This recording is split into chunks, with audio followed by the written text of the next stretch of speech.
What is your current leadership challenge level at work? What is your current challenge level at work? And maybe to help us think through this question, just draw a vertical line on your piece of paper and put it in thirds, and we'll talk about this for just a second. What's your current challenge level at work? Now, this area right here, we will call the appropriately challenged level. By that I mean, you get up in the morning, you have a to-do list to do. You go to work, you get most of it done. You have a sense of finality and satisfaction at the end of the day. You go home, you can be normal with your family or friends because you're appropriately challenged. Now, here is people who are under-challenged in this area. So you don't have a very long list. You go to work and you shop on the internet. You do crossword puzzles, you walk around a lot, visit people, bother people, and so you watch the clock, you can't wait till the appropriate time to end. You go home and you don't feel all that fulfilled what you got done at work. Frankly, you're under-challenged. And then there are people up here that I refer to as the dangerously over-challenged. Dangerously over-challenged. You get up in the morning, you look at your list, and you go, oh my God, there is no way. And you get to work, and instead of whittling the list down, the list gets longer. You get a stomachache about midway through the morning, and it's not because you're hungry. It's because you realize there's no way I'm going to get this done. You work past closing time, and then on the way home, you have this pulsating headache, and you're not present with your family very often because you've got so much going on in your mind about work.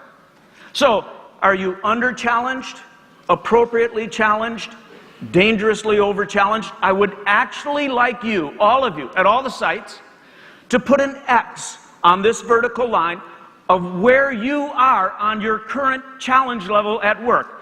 Please put an X. I remind you, you're in a church. It'd be terrible to start lying in the first 5 minutes of the summit. So just put an X somewhere on this chart. Anywhere's okay. We're going to talk about how to move, stuff like that. And while you're doing that, maybe we could have a moment of confession all around the summit. How many of you would say, you know what, truth is, I'm a little under-challenged? So it's legal. You can raise your hand. Yeah, 4 of you, and you're ashamed. All right. How many of you are appropriately challenged? You go, yeah, appropriately challenged. Yeah, a lot of you. How many of you say, you know, I'm more than that. I'm probably in the dangerously over-challenged.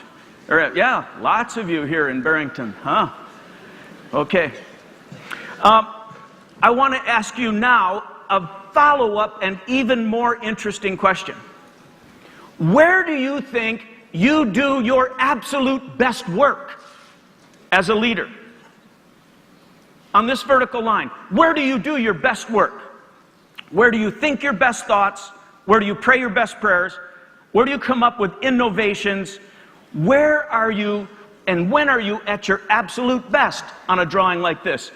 There's actually tons of research that informs the answer to the question I'm going to give you here. It's not down here. You don't do your best work down here. You don't do your best work up here or here. You know where you do your best work? Right here. Just a little above this appropriately challenged level. Right here.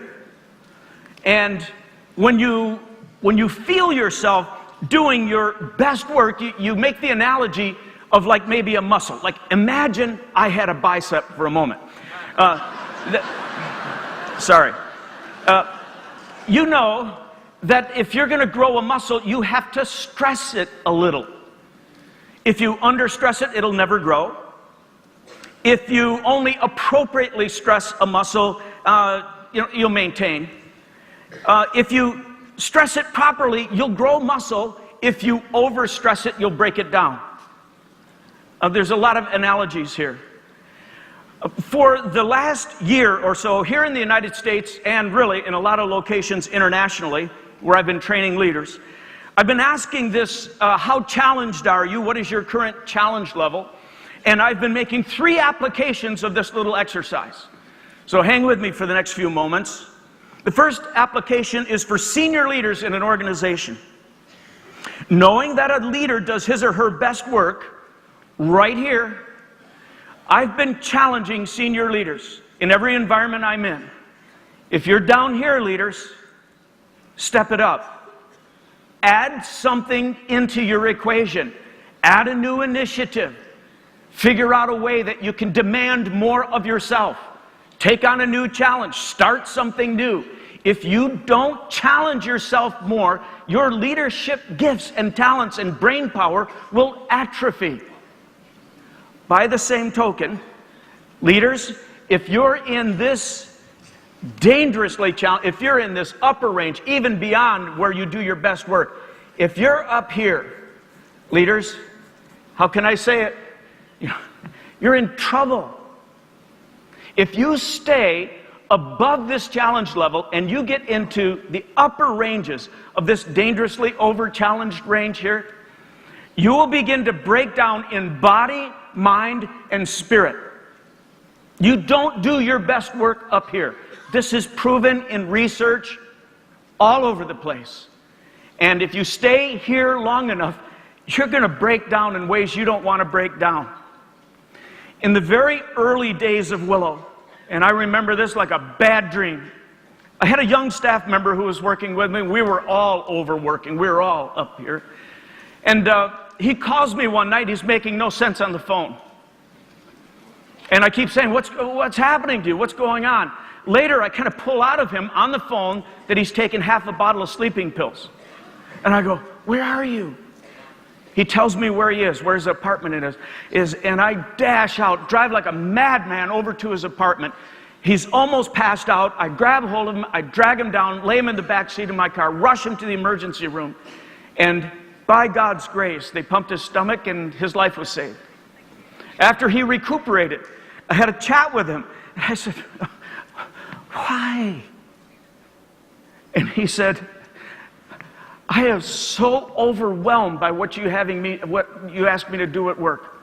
I can never keep up. I can't sustain the responsibility you put on my plate. I was like, why didn't you tell me? He said, because I know how overwhelmed you are. We're all crazy. And I just thought, I can't tell you about it. I mean, you have more on your plate than I do. I drove home from his house in the hospital just thinking to myself, I set a very bad example for my colleagues, for my whole organization, for this church, if I live in crazy land. You set a bad example. You're not at your best when you're up here. Each year, I've probably drawn a bucket at the summit at some time. I love drawing buckets. And in previous summits, I talk about the discipline of replenishment. How leaders have to take responsibility for refilling their replenishment bucket. However that happens for you. However if it's by reading or exercising, for me it's sailing or boating or other things. But whatever you need to do to replenish your leadership bucket is very important. The point I'm making now is, if you stay in this upper level of being dangerously over-challenged, your replenishment bucket has holes in the bottom. You can't take enough vacations. You can't get on enough boats. You can't read enough, you can't take enough 3-day breaks because your replenishment bucket has holes in it, and you've got to learn to get out of here sooner or later. Now, as some of you are saying, well, what about if we have 22 Christmas Eve services? Might there be seasons when when we have to get bumped up to this level? I think there are. I think they should be avoided as much as possible. If you see them coming, brace yourself for them, but then get out of them as soon as you can. I want to draw something else. There's some research that was done in the early 1900s. And this is the performance line. If you can read that, I can barely read it, so I'll understand if you don't. This is the performance line. This is the stress timeline. Yerkes Dodson, 2 researchers, said, it's true, when you're stressed, your performance will actually go up. Here's your performance. Your performance will go up. But if you're stressed over time, watch what happens. Your performance flattens out, and then when it starts caving on the backside, it goes all the way to the cellar. So those of you who feel the buzz of a quick burst of stress-related energy, and so that's true. It's just going to flatten out, and when you crash, you're going to really, really crash. Senior leaders, you don't want to be here.